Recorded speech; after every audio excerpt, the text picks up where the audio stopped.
Who is Santa Muerte and what is her mythology?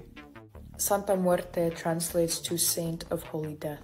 She's literally a depiction of death. She originates from the Aztec Empire. In pre-Columbian Mesoamerican cultures, the Aztecs worshipped death deities, like Mictacasibatl and Nylan. They're the rulers of the dead and the goddess of the underworld.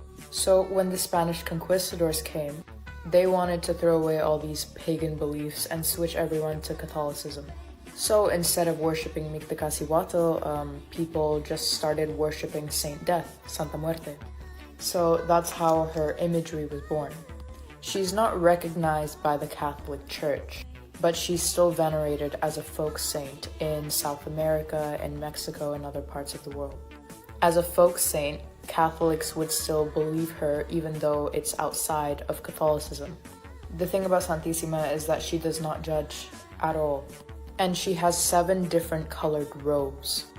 Each color is associated with a different aspect you're worshipping or working with. So La Negra would be the black robe for protection. La Niña Roja is the red robe when you're doing love spells or asking for favors in your relationships. Then La Blanca or La Curandera, which is the healer, is the white robe. There's also green, blue, purple, gold, and then one that's just rainbows, which represents the 7 African powers. You can see that she's not the Grim Reaper because the Grim Reaper has the scythe, but not the globe and the other things here. So the scythe represents cutting ties to the mortal world and basically death, right? The globe signifies her dominion over the world. And the scales symbolize justice and fairness. On November 1st and 2nd after Halloween, we offer Santa Muerte prayers and a feast to pay respects for her because it's Dia de los Muertos. Her devotees and believers will also have a rosary. This doesn't have an image of her, so it's good to get one that does have an image of Santa Muerte. But we use this rosary to pray the 13 promises to Santa Muerte. You can find how to pray using Santa Muerte's rosary on YouTube. We pray the rosary at least once a month, but we try to do it every week or every day. Santa Muerte loves tequila, cigarettes, and grass. She's a very quick acting saint. You ask her for something, she will listen. She's not like the Christian God. Many people who are Christians and Catholics stray away from religion and go to Santissima because she actually answers their prayers. She doesn't play with her devotees, she protects them heavily.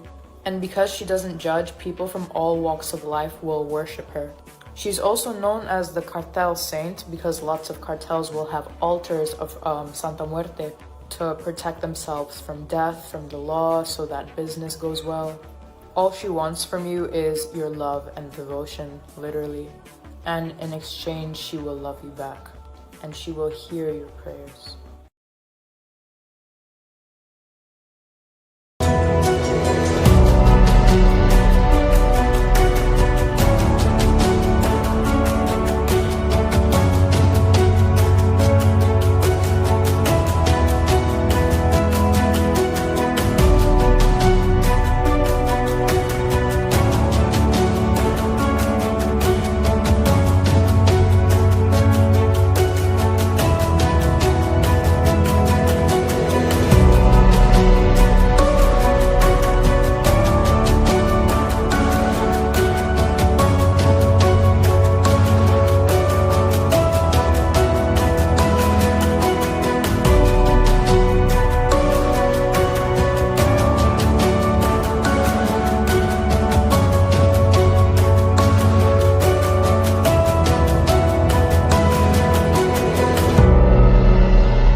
Today we are going to talk about Bawon Samedi and Santa Muerte.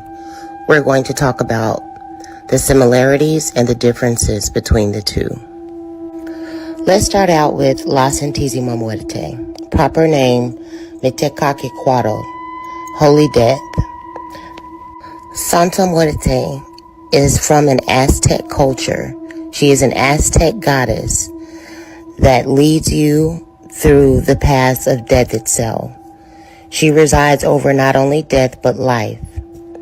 La Santísima Muerte is a goddess of protection, and she has many attributes, almost like an all-purpose spirit. She can help you with love, health. She can help you with protection. She can help you with finances. She can help you with healing. Santa Muerte is an all-purpose spirit. Now let's talk about Bawon Samedi from the Voodoo religion, belonging to the group of Loa, which are called the Gede. Bawon Samedi is the head of the Gede. He rules over and presides over all the Gede in the Voodoo religion. Gede meaning spirits of the dead. Bawon Samedi is venerated in Haiti, New Orleans, and some Caribbean countries like Dominican Republic. In Africa, there are different spirits in Loa that would be similar to Bawon Samedi. There is no timeline for the start of voodoo. It has been practiced for thousands and thousands of years, starting in Africa.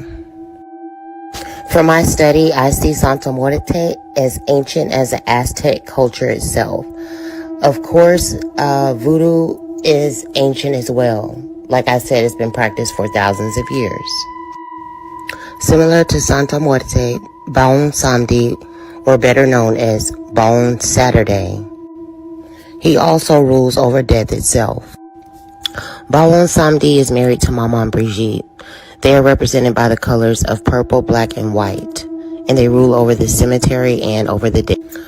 The first man to die in the cemetery is known as Bawon Samedi, and the first woman to be buried in the cemetery is known as Maman Brigitte. The day that you honor Bawon Samedi would be Saturday. That is his day. In voodoo, it is very crucial that you keep your obligations to your Loa. It is a very serious thing that you honor your Loa on their specific day. Spirits of voodoo only work with certain individuals. They do not work with people of any race, of any origin, of any nationality. It can be a dangerous practice, so you must consult the right people before you enter into the religion. It is not for games. Bawon Samedi does not play if you miss his day. There are strict consequences, and he will let you know and tell you what you have done wrong, for sure. Many people of different races, religions, and nationality are able to work with Santa Muerte. She accepts everyone and loves everyone.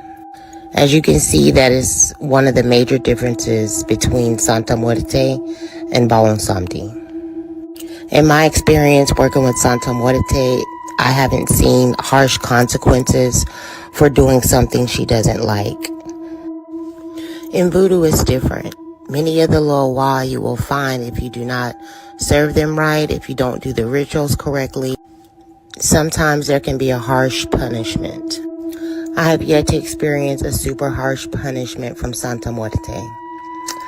Working with Santa Muerte, she does a lot of unexpected things, sometimes things you don't ask, like blessings, in the form of blessings primarily. She keeps her promises to you when you pray for certain things to her. She has kept her promise to me for years and years and years on the same prayer.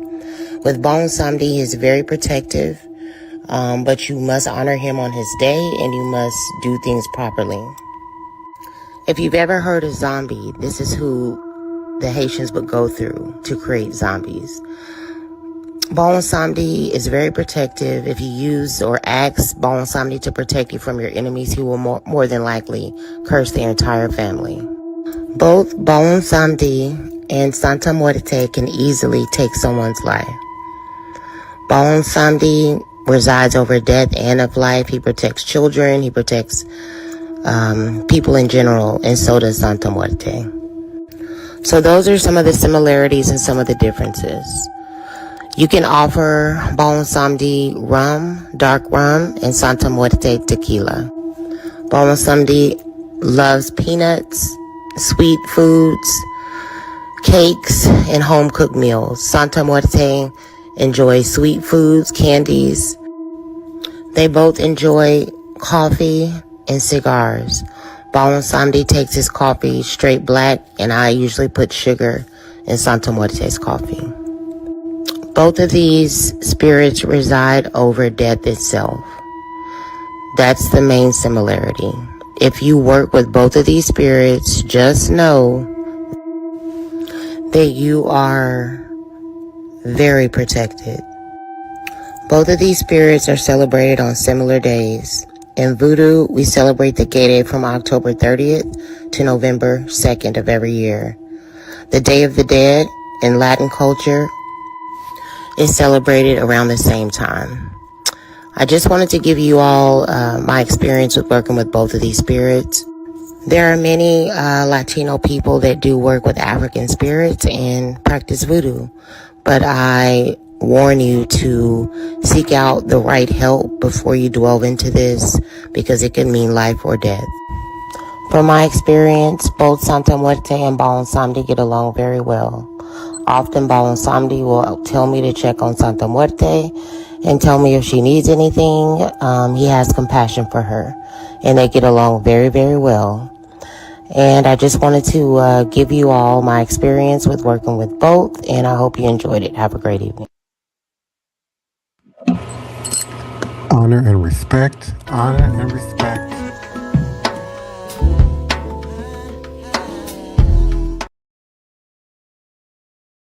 Divine all blessed greetings and salutations. It is another edition of Revolutionary Hoodoo, New Orleans Voodoo Secrets and Recipes. Powered, promoted, sponsored, and brought to you by NOIVD, New Orleans International Voodoo Day.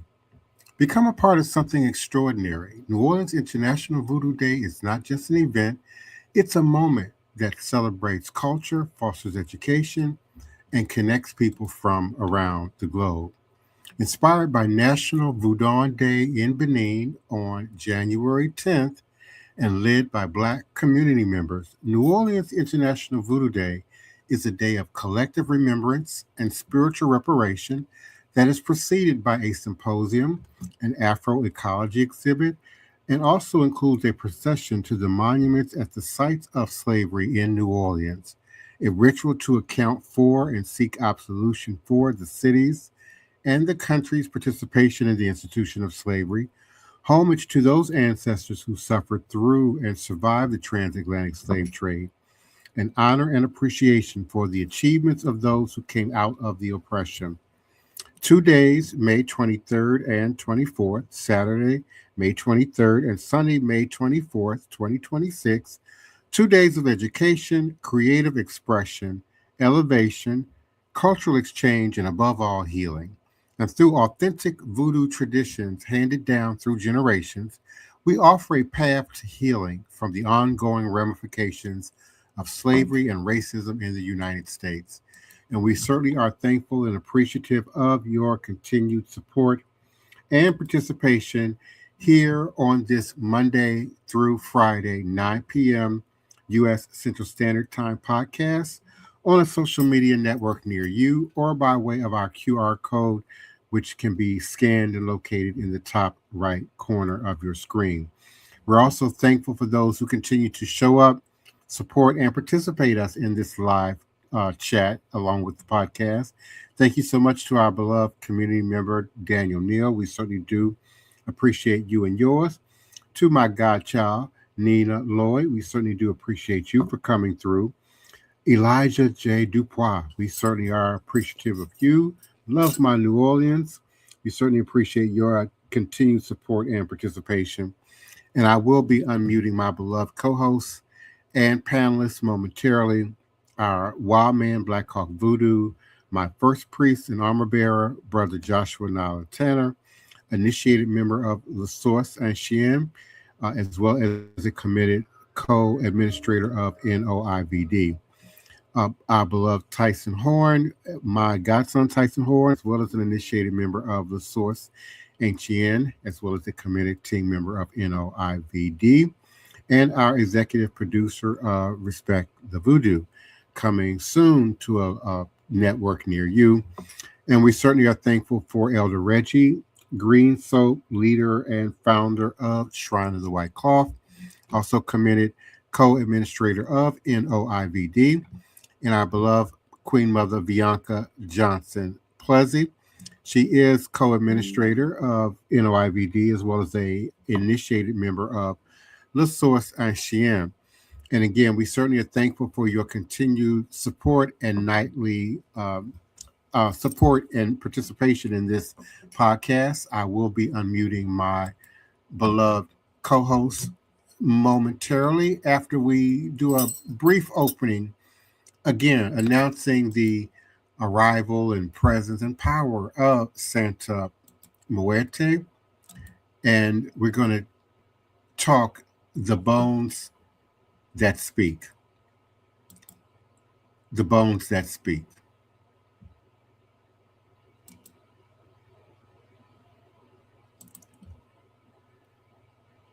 What's going on? My computer is frozen, y'all. Give me a second here. Okay, all is a blessing. So we're going to discuss Santa Muerte, Haitian Voodoo, New Orleans, and Louisiana Voodoo. So if you listen closely, closer than the ear, closer than the mind, you will hear the bones speaking. Not bones of death alone, but bones of memory, bones of migration, bones of resistance, bones of people who refuse to disappear. Tonight, I invite you to walk with me through time, through history, and through a crossroads that stretches far beyond any single city or shrine. A crossroads where Mexico meets Benin, where Haiti meets Louisiana, where the Gulf of Mexico becomes a mirror for the Caribbean Sea. A crossroads where Santa Muerte, Haitian Voodoo, New Orleans, and Louisiana Voodoo all breathe the same humid air. This is not a story of separate traditions. This is a story of currents, currents of devotion, currents of survival, currents of spirit. Let us begin.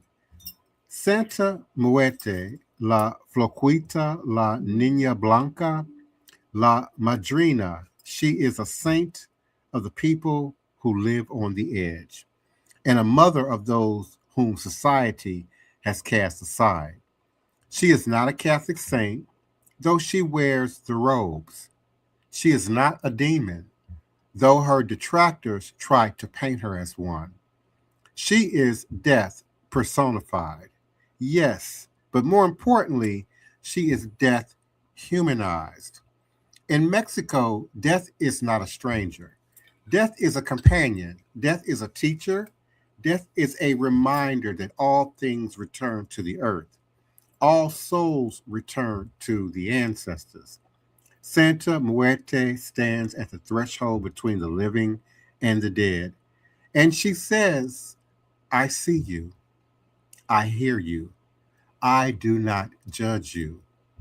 Her devotees come from every walk of life: workers, mothers, healers, migrants, queer folk, the incarcerated, the forgotten. And she is a saint of radical acceptance. But what does she have to do with Vodou, with New Orleans, with Louisiana Voodoo? Everything, because she is a spirit of the margins, and the margins are where the most powerful traditions are born. The bones of Haiti, where spirits rose against empire. Now let us cross the water. From Mexico to Haiti, the mountainous land, Haitian Vodou is not simply a religion. It is a revolution. It is a declaration that African spirit survives the Middle Passage. It is proof that the enslaved refused to surrender their gods, their ancestors, and their dignity. Vodou is a system of relationships between humans and spirits, between the living and the dead, between the land and the lineage. The Loa are not distant, they are present. They walk, they ride, they speak. And among them, the Gede and the family of Gede, the spirits of death, sexuality, humor, and truth, stand closest to Santa Muerte's domain. Baron Samedi, Mammon, Brigitte, The Gede family, they remind us that death is not an ending, but a transformation. They laugh at our fear of mortality. They dance on graves to show that life and death are intertwined. Where Santa Muerte offers protection and acceptance, the Gede offer clarity and irreverence. Where Santa Muerte stands as a skeletal mother, the Gede stand as ancestral tricksters. Different lands, different languages, different histories, but the bones speak the same language. The bones of New Orleans, a city built on crossroads. Now we arrive in New Orleans, the city where the river curves like a serpent, where the air is thick with memory, where the dead do not stay silent. New Orleans is not simply a place, it is a portal. It is the meeting point of Africa, France, Spain, the Caribbean, and indigenous America. It is a city where the living walk alongside the dead, where cemeteries rise above the ground, where jazz funerals turn mourning into celebration. New Orleans is a city that understands death, not as an enemy, but as a companion. And so it is no surprise that the spirits of death, whether Gede, Baron, or Santa Muerte, find fertile ground here. The people of New Orleans have always known how to make a home for spirits. We built altars in our kitchens. We light candles on our porches. We carry our ancestors in our pockets. This city is a crossroads, and crossroads are where spirits thrive. The bones of Louisiana Vodou, roots, river, and resistance.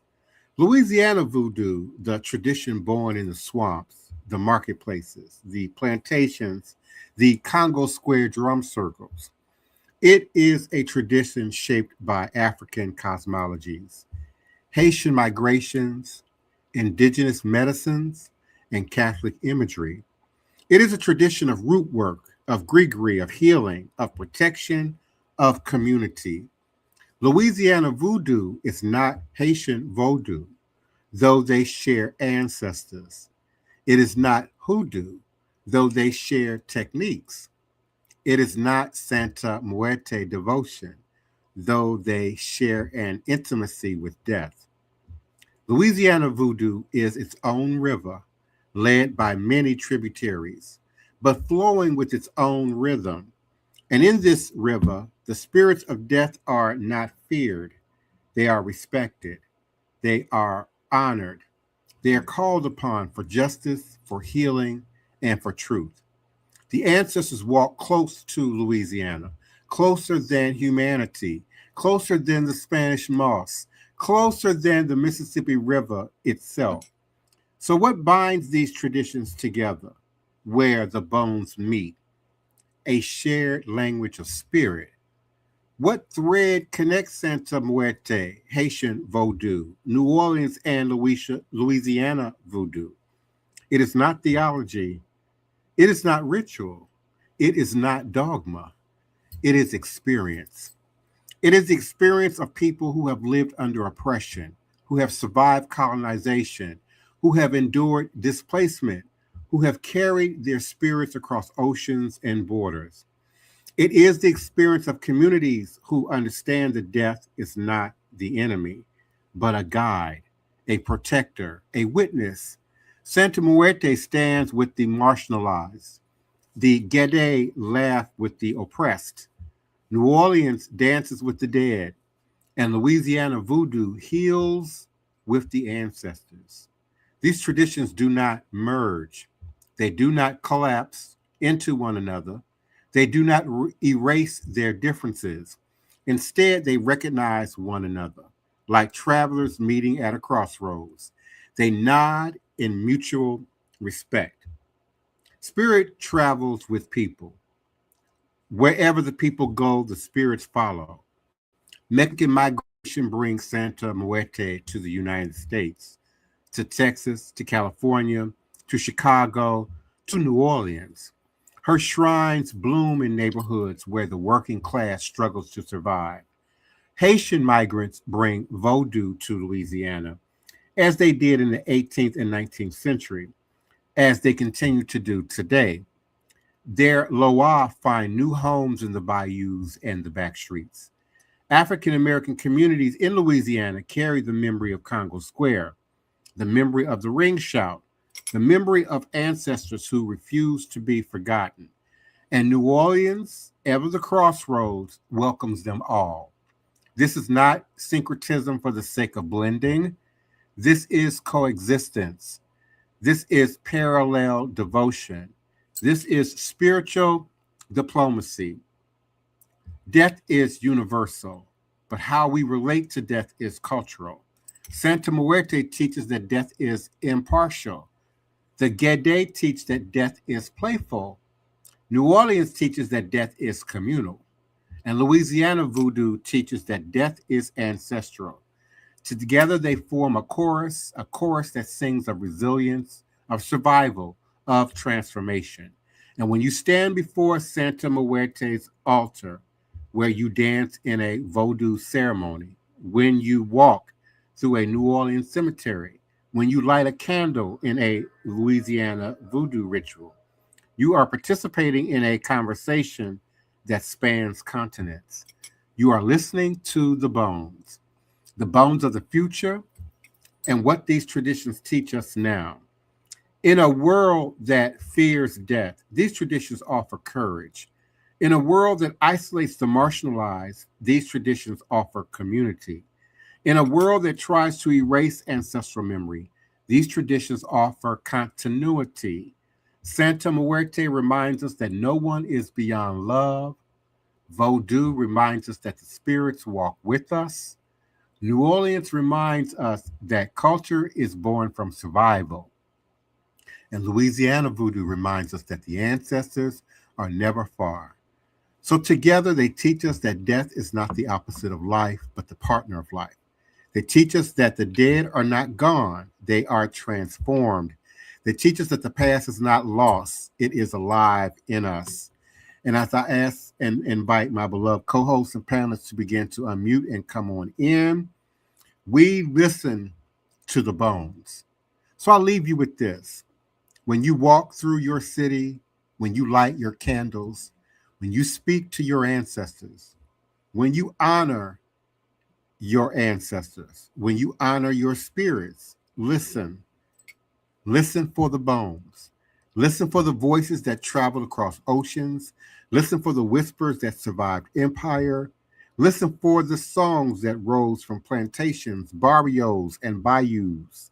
Listen for the spirits who stand beside you. Whether you call them Santa Muerte, whether you call them Gede, whether you call them ancestors, whether you call them by names known only to your heart, because the bones are speaking. They have always been speaking. And if you listen closely, closer than the ear, closer than the mind, you will hear them say, we are still here. AYIBOBO, all is a blessing, Ashe. And I certainly do invite my beloved co-host to come on in. First priest Joshua Nylan, second priest Tyson Horn, Elder Reggie Green Soap, and our beloved Queen Mother Bianca Johnson Plessy. Come on in, y'all. How you doing? Good evening. Can you hear me tonight? Yes, we can. Yes, we can. Yes. Okay. All right. How's everybody feeling? Good. Welcome, brother. Yeah.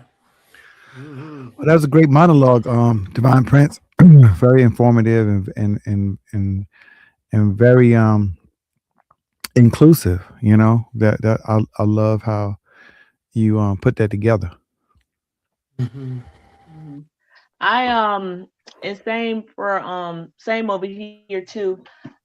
There's a lot of information to gather, to explain, and share to everyone out there that's listening, because there is a lot of misconception and misunderstanding about Santa. I know I was one of them, because I wanted to say back in 2003 in my high school years, like 2000, 2001 and 2, the first time I even recognized her was in the Hispanic culture. I stayed in a town that was like, it was like blacks, but also Hispanics that lived there.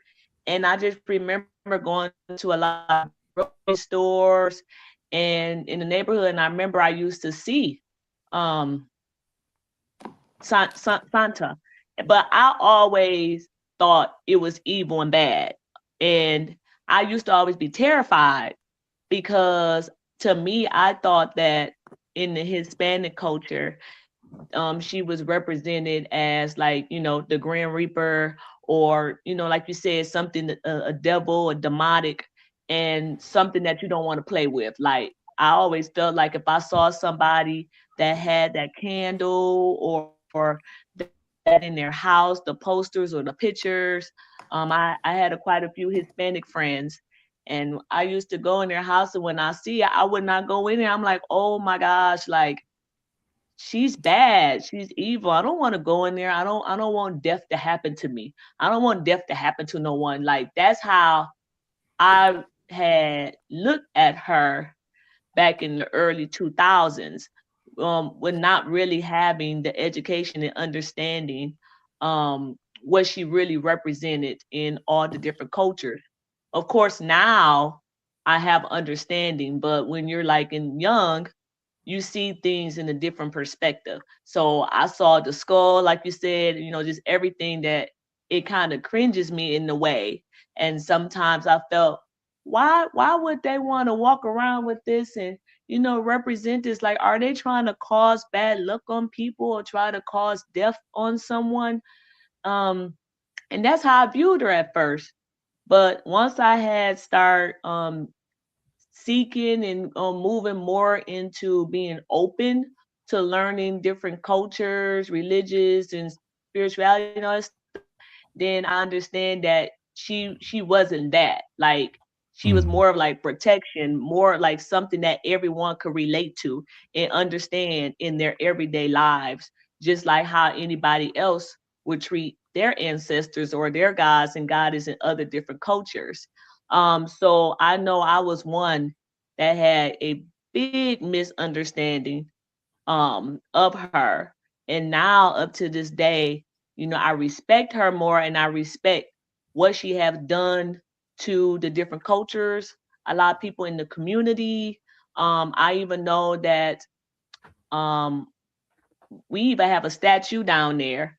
Now I kind of look at her as a work of art, because when I look at different pictures, statues, or anything, I look at her as beauty, like a beauty artwork, and not something that's scary and frightening. So that's just some of my intake that I have on that for tonight. Yeah, I'm kind of like you, Bianca, where, you know, I think the first time I really paid attention to Santa Muerte is like I was watching Breaking Bad, and, you know, some of the cartel members had a shrine to her, and they went to that shrine before they went to do their thing. And I think that goes into a lot of the misconceptions, because the understanding of, you know, people, the cartels, or different people and that have different walks of life that may not necessarily be in line with the law and all that kind of stuff. You know, they look to her as a form of protection. And I think a lot of people look to her in a way of, you know, because you'll hear a lot of people say, oh, she's non-judging, or she'll protect, you know, the good with the bad equally. And I think that speaks to a lot of people who, you know, are seeking spirituality, but will feel judged by whatever traditional walks that they've been exposed to growing up. You know, we know that, you know, in a lot of traditional churches, there's, you know, it's a lot of things, a lot of lifestyles, a lot of things are frowned upon, and you may not feel that sense of inclusion. And so I think that speaks to, the appeal as well. But then you hear people talk about their personal experiences, where they're talking about how they have first encounters with her. So I'm still learning, and I'd love to learn more. But I think that one thing that stood out to me at first was Divine Prince was talking yesterday about the origins and how the Lady of the Death, and the Aztec traditions. There was a male and female version, and when you were trying to pair that with the European Catholicism, there was no real image to do the synchronization of how they would have a, a you know a spiritual figure represented by something that was presented in the Catholic Church. And so the angel of death is something that really stood out to, like, okay, that could represent. So that angel of death iconography is what we see with the long black dress or the different color dresses, and then the scythe and everything. But it's like, I still think that what's making me less I don't know, like more open to understand her is the fact that we all talk about intention, and anytime you pay attention to your heritage, your ancestors, it helps you to be a little bit more conscious about how you live today. And if people are more conscious about how they're living, then maybe we'll be better people. Mhm.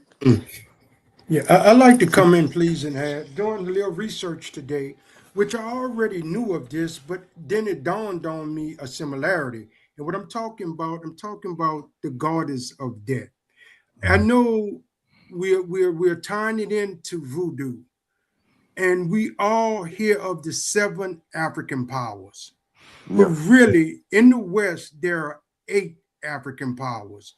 The hidden African power we don't talk about is the goddess of death, which would be similar to Santa Muerte. Mhm. And that eight missing Orisha is always there, but it's not spoken of on. But I'm gonna just Mhm. touch up on it with just a little reading, if you guys allow me to. Mhm. The Yeah. African Yeah. Eku, god of the dead. In African cultures, especially Benin, West Africa, Nigeria, Benin, and Togo and Ghana. In African cultures, the god of the dead is often personified by the deity who embodies the essence of death. In Yoruba mythology, Iku is the divine embodiment of death, respected for its role in maintaining the balance of the universe. Iku is not worshipped or villainized, but deeply respected for its critical role in the spiritual journey of the deceased, similar to Santa Muerte. It is associated with the staff of death, the Opa Iku. Sometimes I bring mine out and I hit it on the ground when I'm doing prayers to the ancestors. I have one, a symbol of transition from the life to death. A Ku appearance is deeply symbolic, often depicted as a skeletal figure cloaked in black, and is a shapeshifter, arriving quietly to fulfill its task. A Ku's influence extends beyond the Yoruba tradition, impacting the Afro-Caribbean religions like Santeria and Candomblé, and continues to shape spiritual thoughts and belief systems in these communities. And what comes to my mind is when you're reading the Odus, and whenever Uyeku Meiji come up, that is a serious time that you have to look at people health, wealth, debt in particular. And so it is the Ada Risha that we don't talk about much, and it is akin to Santa Muerte. Doing some of the research, I start seeing the overlap, parallel. There's overlapping, and so I think they have an influence. I believe Iyeku has an influence on Santa Muerte, and that's all I have to add. Very good. Very good. Yeah. Yeah, and as Divine Prince was talking earlier, I definitely about the experiences and the shared experiences of that kind of, I guess, fostered the birth of Santa Morte, with with contact with the colonizers that came here, and just the unilateral you know, just the oppression of indigenous cultures and masking it with the Santa Muerte of that, the manifestation of that Santa Muerte coming into being. I think that's just a beautiful thing in terms of what it is and what it represents. I know a lot of people in pop culture, they definitely end up like we were talking about the cartel, they've used it. A lot of people use Santa Muerte and they understand its revolutionary strength and its justice, and it's kind of like it has had its place, like you said, also its place has been hidden, but it's been there, always there. And I'm just enjoying everything you guys are sharing about the research you guys have done. That's pretty good, Reggie. What do you Yes, think about that, indeed. Divine Prince? What do you say We about the certainly nation? appreciate all of the contributions you and Elder Reggie, Brother Tyson, and Sister Bianca brought tonight. We certainly appreciate that. Tonight we're going to, talk a little bit more about those colors, the varying types of statuary, and how they might be used and applied in our traditions and in many of the traditions that sort of fall under our umbrella. We're certainly thankful for the continued support and listenership from Facebook, from all of our Facebook profiles, Facebook groups, Facebook pages, our LinkedIn listenership and audience, a largely international audience from the Middle East, Asia, and Africa, and Central and South America. And we certainly do appreciate our YouTube audience, our Twitter X audience, and always our Instagram audience and participants. Greetings to you and yours, Positive Vibes DB. Thank you for coming. Cyan Elaine, we certainly appreciate you.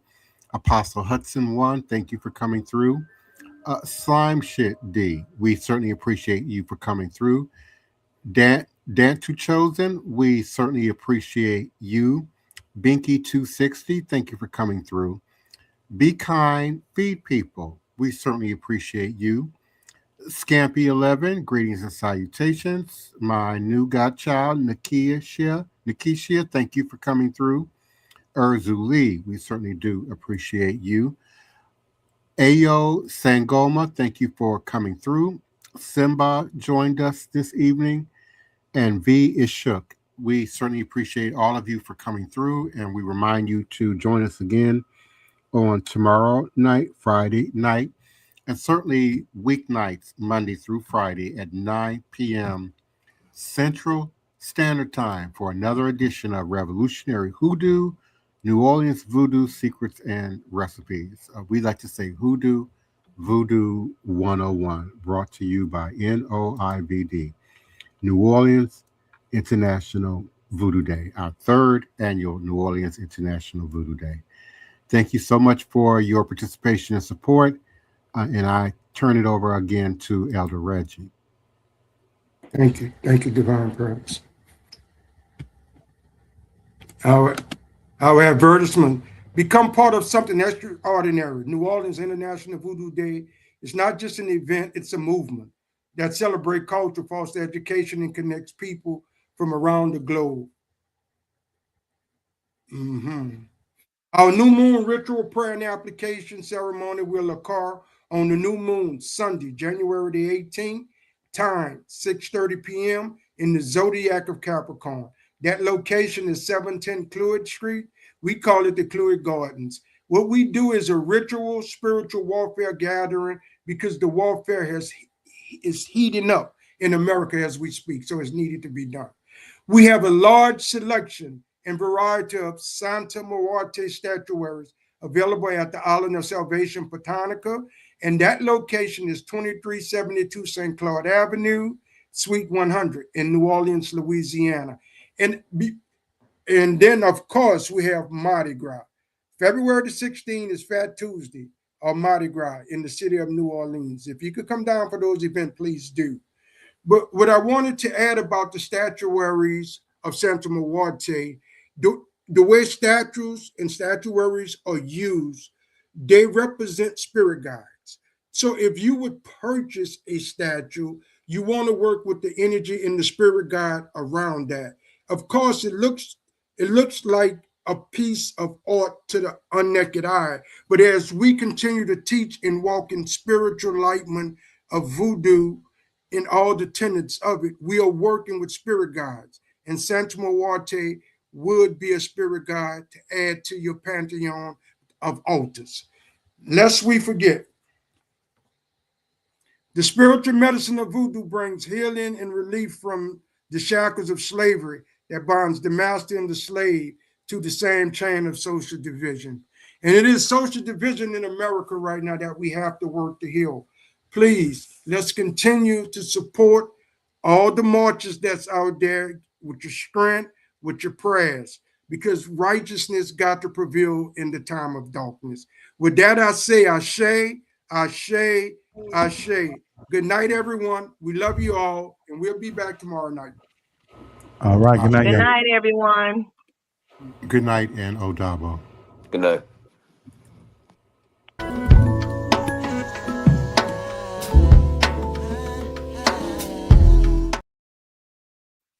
Tienen manos que no me agarren, si tienen pies que no me alcancen, si tienen boca que no me hablen, y todo el que intente chingarme que falle, tú que proteges y cuidas mis pasos,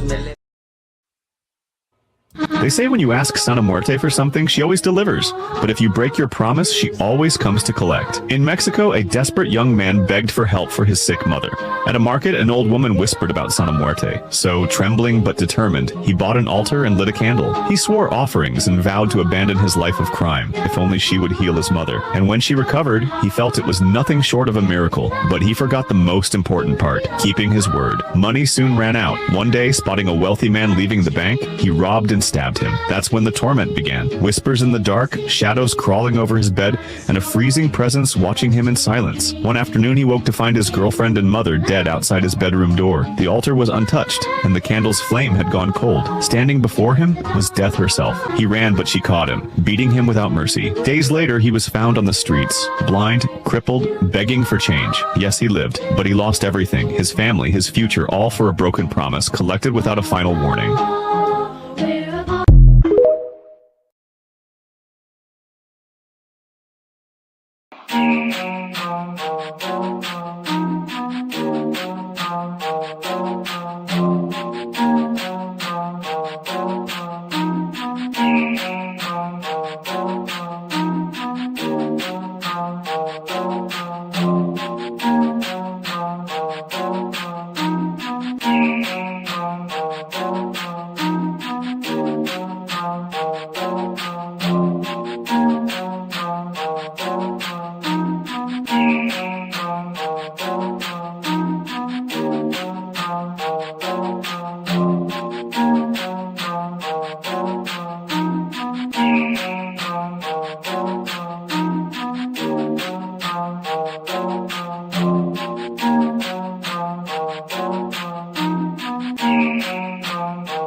Please, allow me to show you something.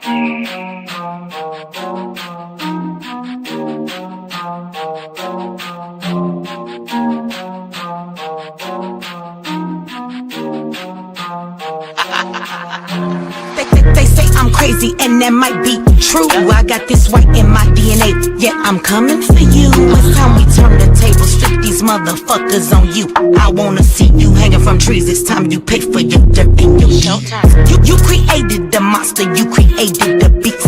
Now all this savagery you just gon' reap. I'm coming home, daddy, to the plantation, and I'm taking the lives of everybody, including the children, on some Nat Turner. Oh, do you hear that sound? It's about to go down. Unleash the beast, we about to tear this motherfucker down. Do you hear that sound? It's about to go down. Unleash the beast, we bout to tear this motherfucker down.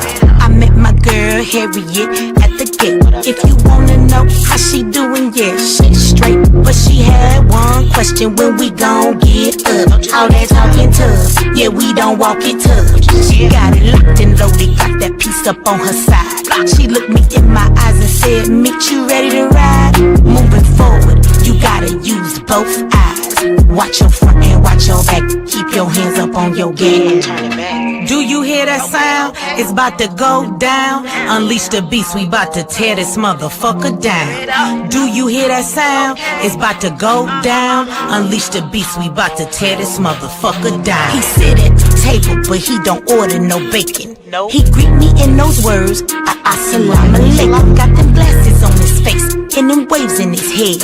He go by the name of Detroit West Side. He looks me in my eye and says, you only get one try. Know that your biggest opposition will come from the inside. I know you wanna love them all, but don't even try, because they'll smile up in your face while plotting your demise. Do you hear that sound? It's about to go down. Unleash the beast, we about to tear this motherfucker down. Do you hear that sound? It's about to go down. Unleash the beast, we about to tear this motherfucker down.